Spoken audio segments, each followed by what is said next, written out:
تو کہا وہ بلال مسجد والے. تو فوراً پہچان گیا میں, اچھا بلال مسجد والے, بلال مسجد کی انتظامیہ میں ہیں. اچھا میں فوراً پہچان گیا. گویا کہ میں بندے کو نہیں جانتا ہوں پر مسجد کو تو جانتا ہوں.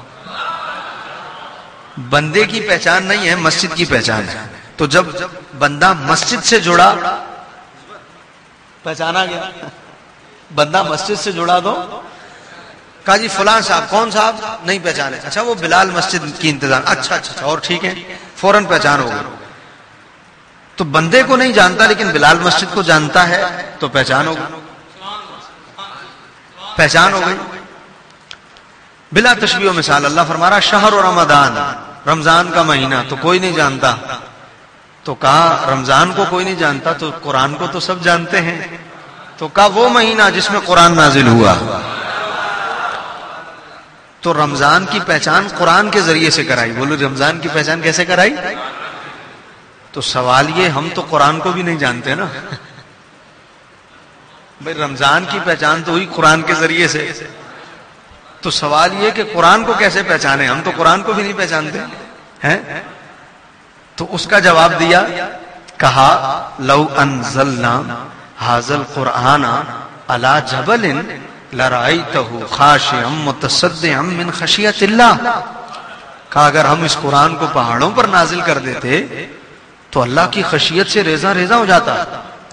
اب پہاڑوں میں طاقت نہیں ہے, پہاڑوں میں طاقت, اور زمین ادنا ہے پہاڑ اعلیٰ ہے. کیونکہ جب اللہ نے زمین بنائی تو یہ زمین تھر تھراتی تھی, پہاڑ نہیں تھے, صرف زمین تھی. تو یوں ایسے ایسے ایسے تھر تھراتی تھی.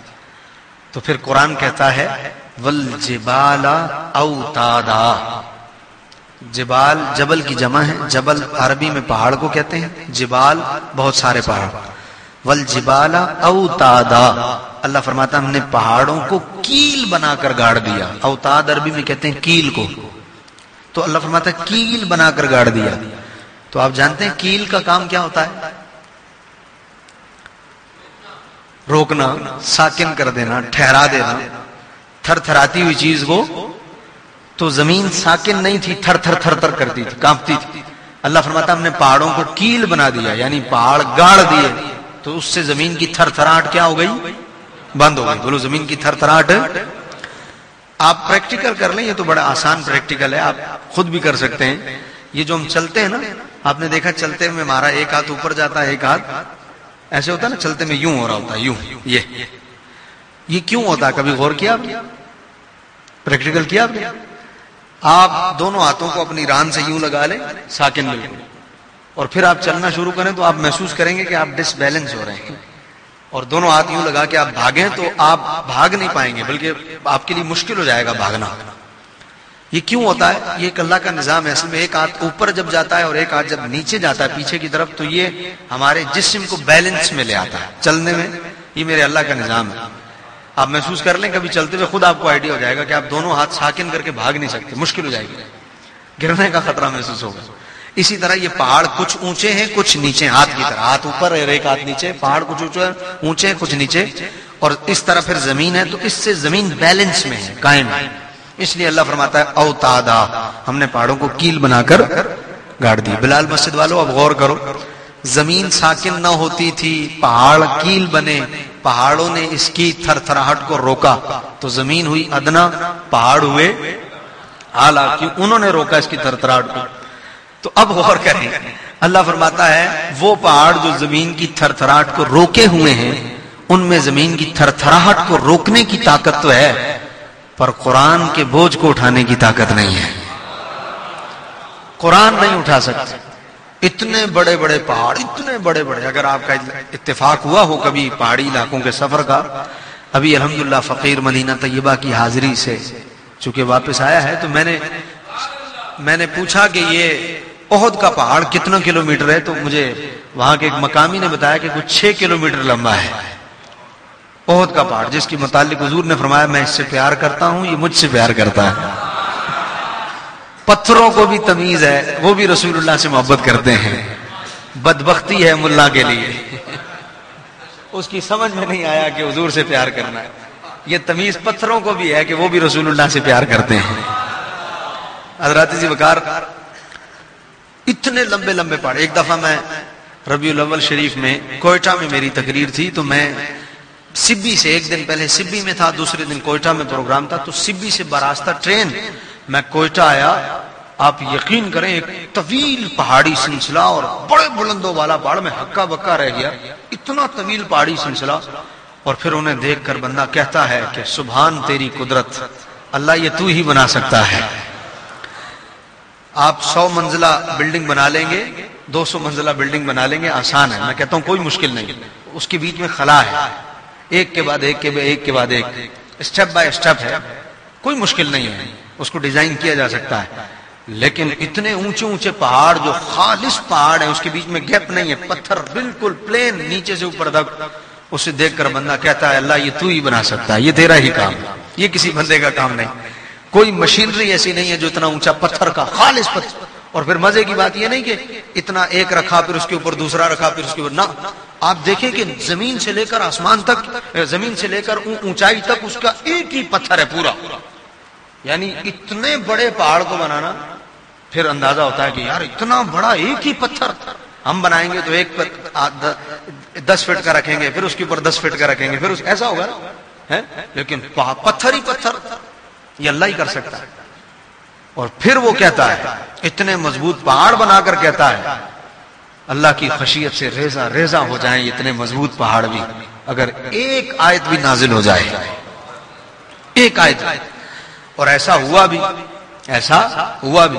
حضرت موسیٰ نے کہا اللہ میں تجھے دیکھنا چاہتا ہوں, فرمایا لن ترانی, لن ترانی, نہیں دیکھ سکتے, ہرگز نہیں دیکھ سکتے.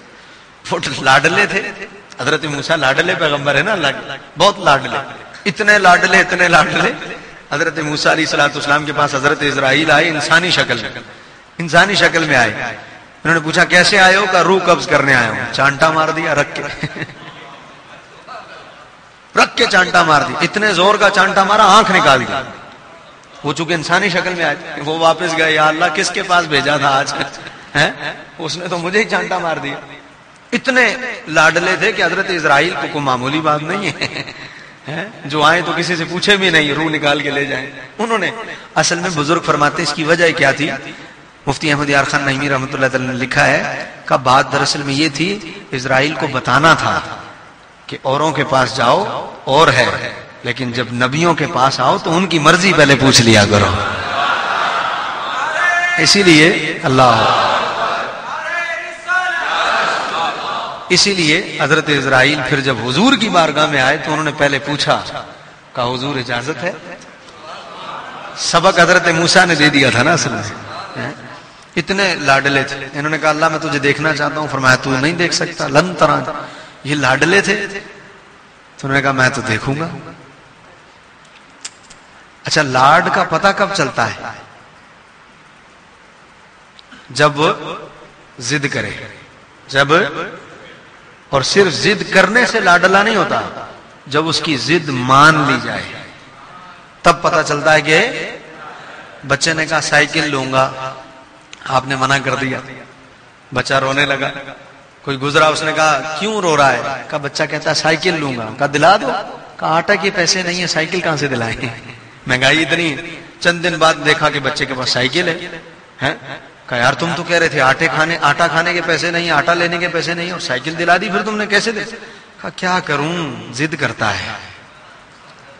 تو ضد کرتا ہے یہ دلیل نہیں ہے کہ لاڈلا ہے, اس کی ضد مان لی گئی تو کیا ہوا, ضد مان لی نا, ورنہ ضد تو بچے کرتے ہی ہیں, لیکن جب ضد مان لی گئی تو اس کا مطلب کیا ہوا. حضرت موسیٰ تھے لاڈلے پیغمبر, انہوں نے کہا اللہ میں تجھے دیکھنا چاہتا ہوں, فرمایا لن ترانی, تو ہرگز نہیں دیکھ سکتا. انہوں نے ضد کی, میں تو دیکھوں گا. اللہ نے فرمایا اچھا انظر الی الجبل, قرآن کہتا ہے اللہ نے فرمایا دیکھ پہاڑ کی طرف, انظر الی الجبل, دیکھ پہاڑ کی طرف. انہوں نے دیکھا, اللہ نے صفاتی نور کی تجلی کی, صرف صفاتی, قرآن نہیں نازل ہوا, صفاتی نور کی تجلی. اس کے برابر میں کوئی درخت تھا, غالباً کھجور کا, غالباً صفاتی نور کی تجلی ہوئی. سایہ آپ نے دیکھا نا, سایہ جب زمین پر پڑتا ہے تو ہمارا سایہ زمین پر نظر آتا ہے نا. صفاتی نور کی تجلی پڑی, وہ نور جب آیا تو درخت پر روشنی